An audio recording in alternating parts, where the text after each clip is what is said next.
So first of all, I have to thank Glitched for making a comment for a new video. So that's really cool. So yeah, you guys can do that, and I'll get like maybe a week to do that. So the conversation went something like this, and now I'm making a video on the process of making a character. There already are some videos on this, but sometimes it's related to ZBrush, like Riot Games. One is related to ZBrush, so some things are kind of switched up. So this one is basically for free because the high poly sculpt comes before retopology. You're gonna know what that is right after this. So second of all, I got 1,400 views on my Armor in Blender video, which is really cool. So yeah, let's go right into the video. So there's a lot of things that are there. So let me just rewrite these stuff. So anyways, this is a scene I've been working on. It's like this guy who's on a boat, and his fishing pole got stuck on a giant alien thingy. So yeah, there's basically the base model, sculpt, retopology, high poly, as you can see here, UV unwrapping, and this part's really confusing, so I hope I'm going to explain that pretty well. And texturing, yeah, that's pretty straightforward. And finally, rigging. But the problem with rigging is there's too many videos on it, and I don't want to repeat that because that's where I learned everything. So, and I don't know much about rigging, so I'm going to skip that part and hopefully make a video on it in the future. So first of all, let's go to the base. So for this giant alien thing, I use metaballs, which is a really cool way of doing stuff. Like you just Shift D to duplicate them, and you can easily create a shape. And when you're done, you select them all, and you find the convert to. So I'm using the search bar because I don't know where it is. So then press convert to mesh, and mesh from curve meta surf text, which means curve, metaballs, surf. I don't know what it means, but anyways, another way is you just use spheres. This one's really cool because you get like the feeling of sculpting, and like if you're doing a head, you can do the head as a separate thing, and then the neck is a separate sphere, and then the body is a separate sphere, the waist is a separate sphere, but it's really cool. And you can finish it off by joining them all together. Another way is using the skin modifier. So if I make this all one vertex and then extrude it a little bit, and I go to modifiers, skin modifier, so then I get this a little thick. So if I choose any vertex, I'm going to choose all of them, and then I'm going to press Control A. It scales the size of the skin modifier. So yeah, that's another way. And then you press convert from curve to a mesh. So anyways, the next one is sculpt. So this one is where you're gonna put most of the time into your character modeling, because it's really the foundation that comes before the retopology and the texturing. So for this character, I'm basically in the middle of the sculpting, and I'm trying to get my muscles down, the basic form down, and the eyes look really weird. So yeah, this is where you use the I recommend using the sculpt mode branch, and you come down over here and you get the remesher, voxel remesher. I talked about it in my last video, so if you want to get it, go to that video. So yeah, you have to get this refined, and it shouldn't be super high poly because that comes after retopology.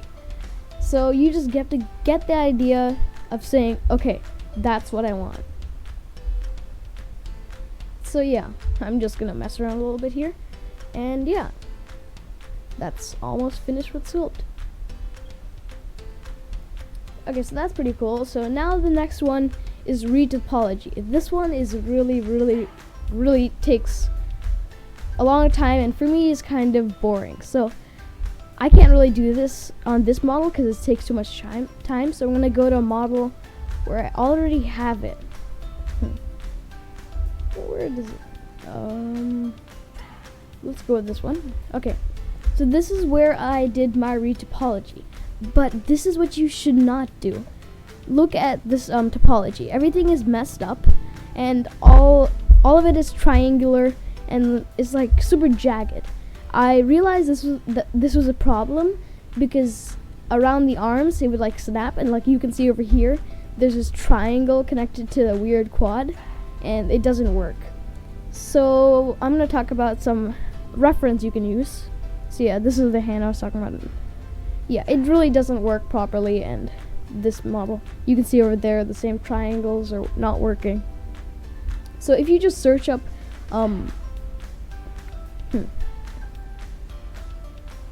yeah, face topology, that'll work. Yeah, face topology. And if you search that up, you get this really good reference. And you can also go to body topology, and you can basically copy all these loops, and you do these loops so that the mesh deforms right. Like if you want the eyes to blink, you need to have proper loops. So yeah, that's that. Let me just close this. Okay, so we finished the now we have to go to the high poly.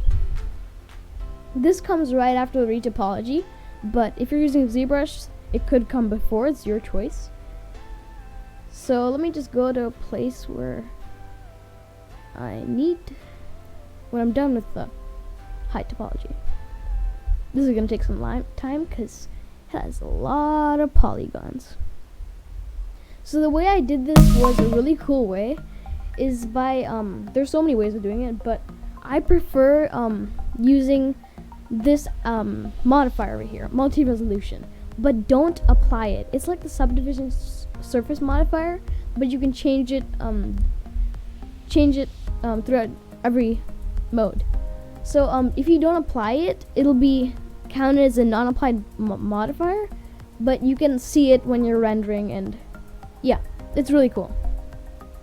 So what you want to do in the high poly sculpt is get your detail down, like your scars, your scaly textures, and you do that by going into any brush.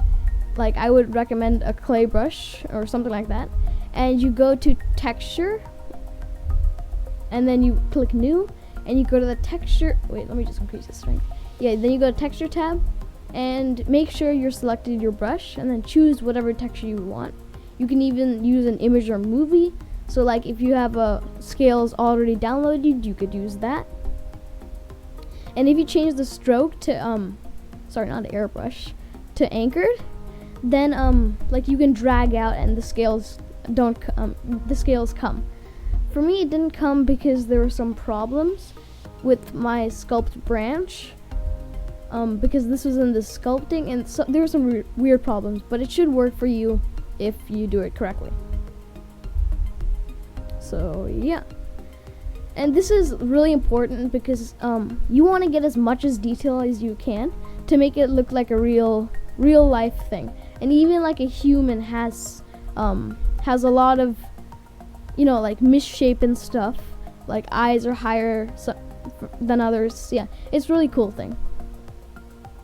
So let me go back here, and now we are at the UV unwrap. So this is it's hard to explain, but it's basically a way of cutting your model so that it's in easy shapes that you can paint on. Yeah, I think that's a good explanation. Oh, this is a lot wrong. Let me go back there. So anyways, let me try explaining it a little bit more. You can't just paint on that on a normal model, because you need to have the proper layout so that everything works properly. I don't know, just do it. So you see I have these seams over here, and let me just show you by adding a new seam right across here. You basically do the seams where the muscles are and stuff that are not going to be really seen much, but yeah, that are kind of in places that are far apart from each other and that shouldn't be stretched out. So if I select all these here, and I right click and I find Mark Seam. I can't find it. Whatever. Let me just go to the search bar, because the search bar is your friend. So yeah, you just mark seam, and then if you go back into edit mode, select everything, press U to unwrap, and you click unwrap. So then if you go to or texture paint or UV editing, you can see your model laid out in this intuitive way. That doesn't really look intuitive, but it works. So you can see texturing in Blender looks kind of off. That's because I use Substance Painter, and the materials were kind of changed, but it worked out. So yeah. This just leads to texturing, where I just showed you paint on that thing, or you use software like Substance Painter, and you can easily paint on that model and then import it, export it back to Blender, and then use the and put it in the UV map thing. Yeah, in the shader editing. So yeah, I don't want to make this video too long, so I won't explain everything that much in depth. So yeah, that's pretty much it. See you in the next video.